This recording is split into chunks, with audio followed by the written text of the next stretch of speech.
Colossus is probably fine. The two of them, in fact. Spellskite, maybe, but I don't really think so. Witness probably also good.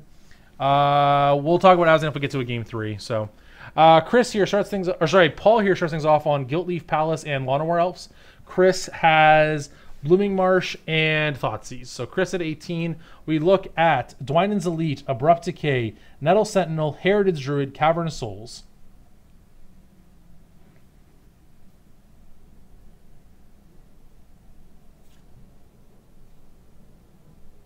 So we'll run down Chris's side real quick. We've got 1 Grafdigger's Cage, 1 Pithing Needle, 1 Nihil Spellbomb, 1 Maelstrom Pulse, 1 Damnation, 1 Clutch of Brutality, 3 Fulminator Mage, 2 Flaying Tendrils, 2 Sony Silence, 1 Kitchen Finks, 1 Thrun the Last Troll. Pretty easy sideboard package here for Chris. The Grafdigger's Cage is a yes. The Damnation is a yes. The Flaying Tendrils is a yes. I think that's all we need. That's all we need. These guys are 1-1. So a win here gives them a little bit of breathing room to work with for the next round. Away goes Heritage Druid, which I feel is probably your best choice for sure. The pickup, well, that's a good one. That's a Chameleon Colossus. That's going to be very, very good next turn if he gets to have it. Dwynen's Elite and Nettle Sentinel will bring down a whole bunch of creatures. Chris's only answer... Oh, actually, that's not true. Actually, right. Chris has answers to the Colossus. He's playing Path somewhere. He's playing 3 of them, so he has easy answers to that Colossus. I'm used to Jund, but I can't deal with a Colossus typically. Short of the Liana, of course, but against Elves, Liana is just not a great card. Shelling Vents comes down. Paul will pick up a card for his turn. Where are we going to go? I feel like if we have the 4th land, which we would have had to have drawn, the 3rd land, I guess, 4th mana, Colossus is a good place to go, but I don't think he has that.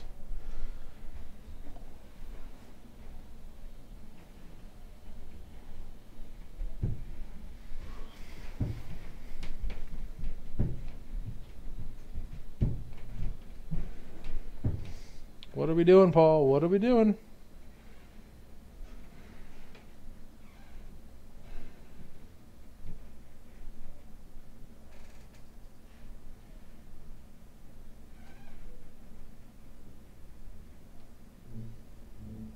We are attacking for 5.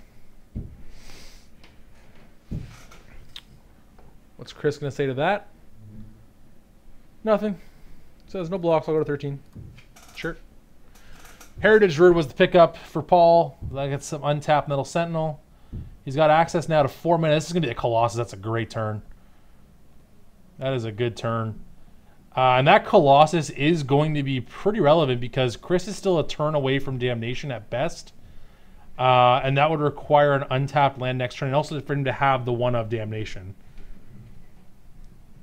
You don't play many more than 1 typically, so Verdant Catacombs comes down this turn. What do we have to accompany it? We gotta have something or we're in trouble.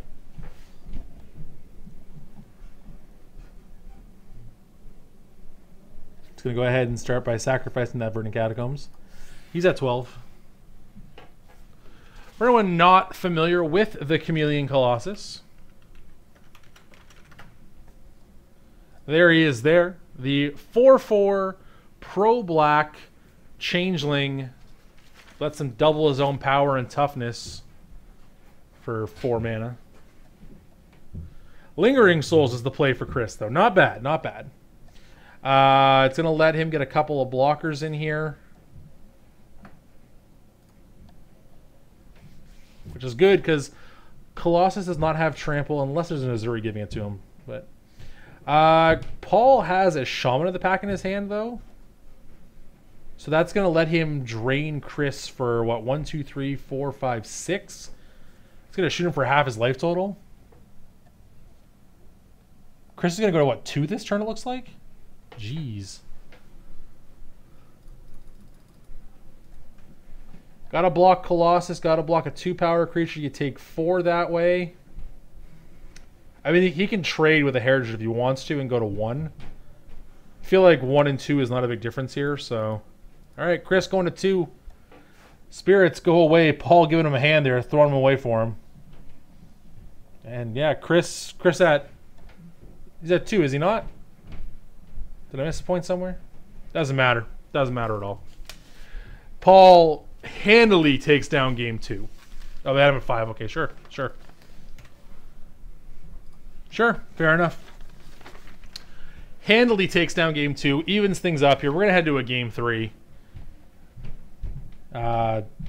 Again, Chris needed like his one of damnation answer with an untapped land that was not a fetch land, which he has in his deck.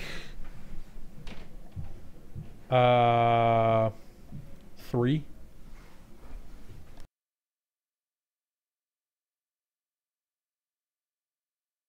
So I'm going to let everyone know Barry is in front of me at the moment. He's not seeing deck lists because that would not be fair. He's not watching the stream. That'd be unfair as well. He's just simply letting me know he won. So congrats to him, first of all. Byrne has won a GP, sir. And the commentary on it was he played the post-board games like a control deck. The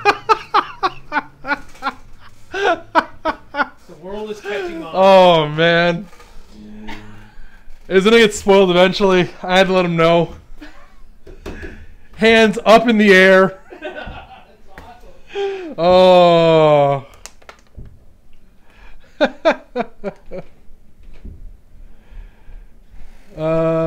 Okay, so I've been told what to do. Okay, I got it. Thank you, Martin.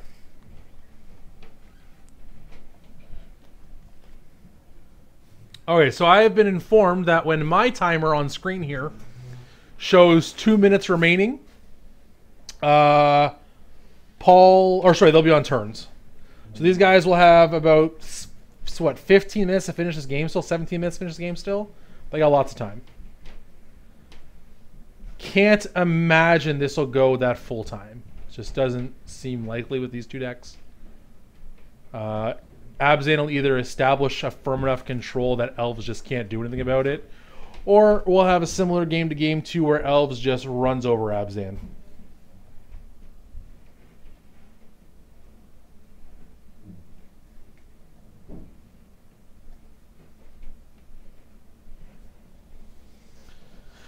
All right. Tight game 3 we got here. Chris will have the play. Got lots of good answers to the Elves deck. Going to be hoping to find some of those here in his opener. I don't have a good look. He's kind of holding it on an angle that I can't see from.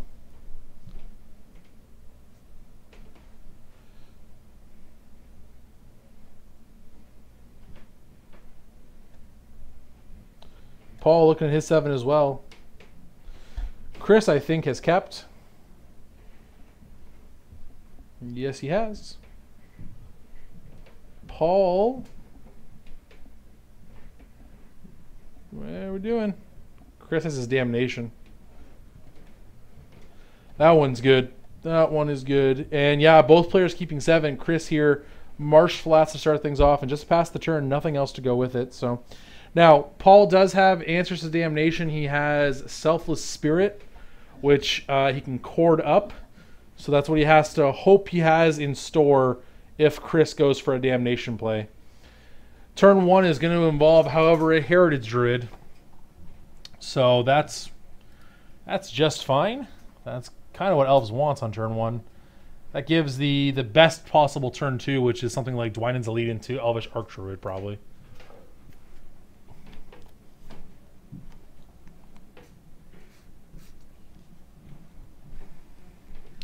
Basic Forest is the land of choice here for Paul, and Chris gonna have something to do on his end step. Does he have a Fatal Push to deal with this elf? I don't think he does. It looks like he has a Grim Flare. I think he's just consulting his hand to see what kind of mana he wants to get here.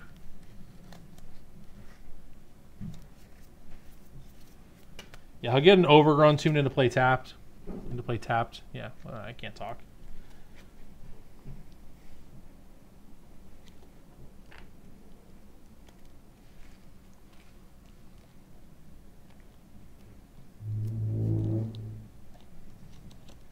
All right, Chris at 19, Paul at 19. We got a Heritage Druid in play.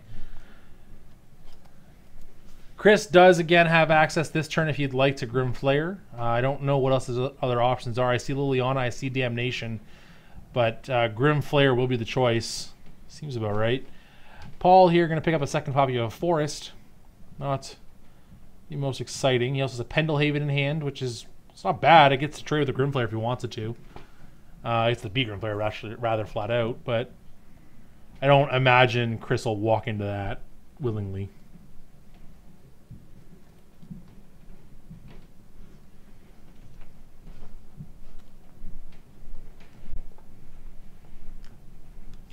Paul going to have a Rita Grimflayer. The 2/2 with Trample that if you have Delirium gets to be a 4/4. And also, whenever it gets to deal damage to your opponent, combat damage that is, you get to reveal, look at the top 3 cards of your deck, put any number of those into your graveyard and the rest back on top in any order. Overgrown Tomb into play for Paul, untapped, down to 17. Chris also has in hand Flaying Tendrils. He has a great hand for this matchup. Liliana, Flaying Tendrils, Damnation, just all the good ones.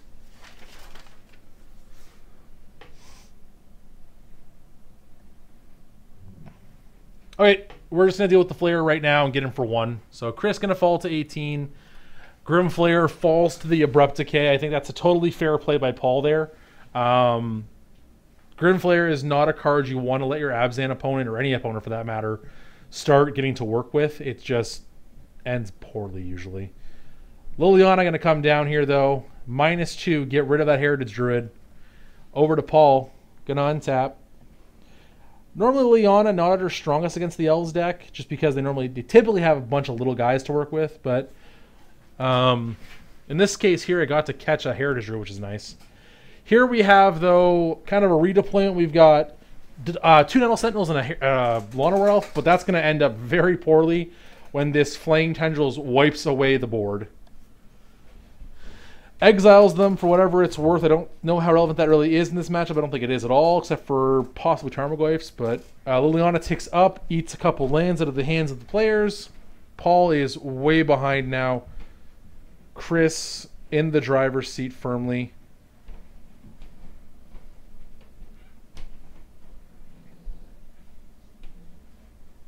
I don't even know if Paul could, what his string of draws would, it would involve Collected Companies for sure.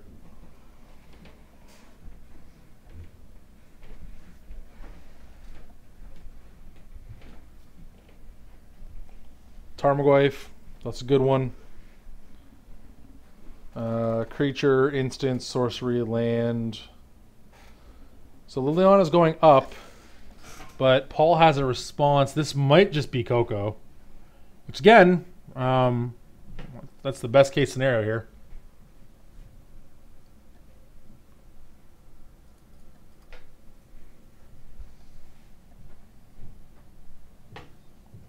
He could also have like Cord for 1, but which, I mean, if you're gonna kill anyways, you may as well just play. Creature, land, instant, sorcery. That's all we have, right? There's no Planeswalker, there's no enchantments, no artifacts. Yep, Paul's got Coco. Azuri amongst them, that's also a really good one here. Doesn't do good work against Damnation, because Damnation does prevent regeneration effects. But it's good against everything else. What is Coco getting for you? At least Azuri. I don't know what else he has there. Azuri. Okay, yeah, And an Arc Druid, okay. That's not a bad 2 at all. Chris will discard a Fatal Push. That's rough.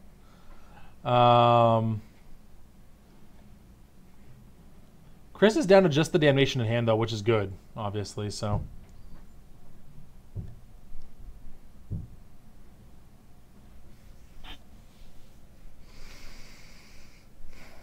So a land would actually let... Well, no, not even a land. He doesn't need... Azuri can actually get over top of this Goyf. This is actually a great spot for Paul. He can... Wow, this got a lot closer than I expected. He's going to be able to overrun his team here. Azuri is already a 3/3 thanks to the Arc Druid ability. Archer will go to a 5/5. Azuri will go to a 6/6. He can attack for 11 this turn. The only thing with that is, of course, it does put down shields on regeneration factors, but I think you're okay with that. I think you just got to try and get this game over with as fast as you can. I think he has to attack Liliana potentially, which is a little bit rough, but because you can't. Did I? No, oops, I did Chris left a mistake. So Paul's at 13, Chris is at 18. Chris just double checking the size of his goif. It's pretty important here because a 4/5, much worse than a 5/6. When you're going to be swinging into or having be swung into by a potential 5/5. Yeah, Paul just says, yeah, overrun. Oh no, get the archer in there. What are you doing?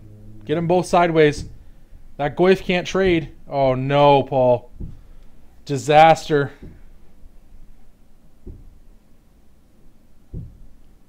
So this is... Was that a Lily or was that a Chris? It must have been a Chris.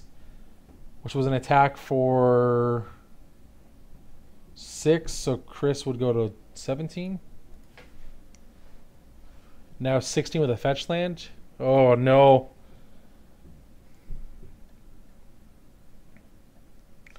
Paul decided his best, or one of his better plans of attack, was to hold up regeneration shields for his own Arc Druid. That is going to work out miserably when he gets Damnation next turn. If Chris even really... I guess Chris needs to, though. Unless he were to draw, like, another kill spell for the other elf. If he draws another kill spell, Liliana tick down plus the kill spell is good enough to fight the board. Depending what it is. Nope, just blow up the world. And you cannot save the Arc Druid. No. That's what's happening here. What's happening here? No, it's not Armageddon. Chris didn't use Liliana either. Means he drew something he wants. Paul does have priority here, so he's going to go ahead and eat away 2 creatures. Up to 15 he goes. However, he has the answer to that Scooz regardless. Liliana... Actually, go to 16. Liliana is an answer on board. And again, with Chris not ticking up Liliana, it means whatever he has in his hand is a spell that he wants to keep. It's not like it's a land that he could have just played and... got a free loyalty on Liliana. No, it's something he wants. So you can't really feel good about your chances here if you're Paul.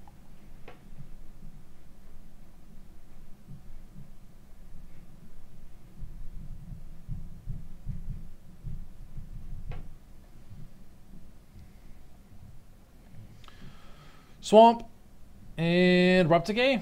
No, it's actually his own ooze. Okay. But yeah, sure enough, Liliana ticks down, deals with the ooze right away. Not a big shocker there at all. No more... Oh yeah, he eats a creature right away, so Chris up to 17 now. Paul drew a spell. It's not a Coco, unfortunately, but...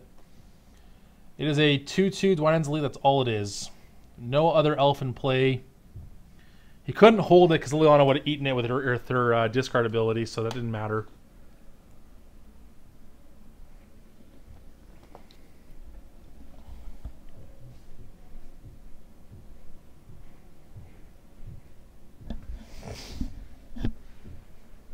Chris here picked up a Fatal Push, gets rid of that Dwynen's Elite.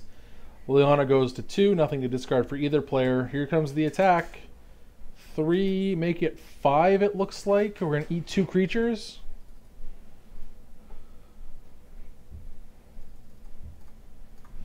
Paul's going to go to 11, Chris up to 20. Paul untaps, picks up a Cavern of Souls.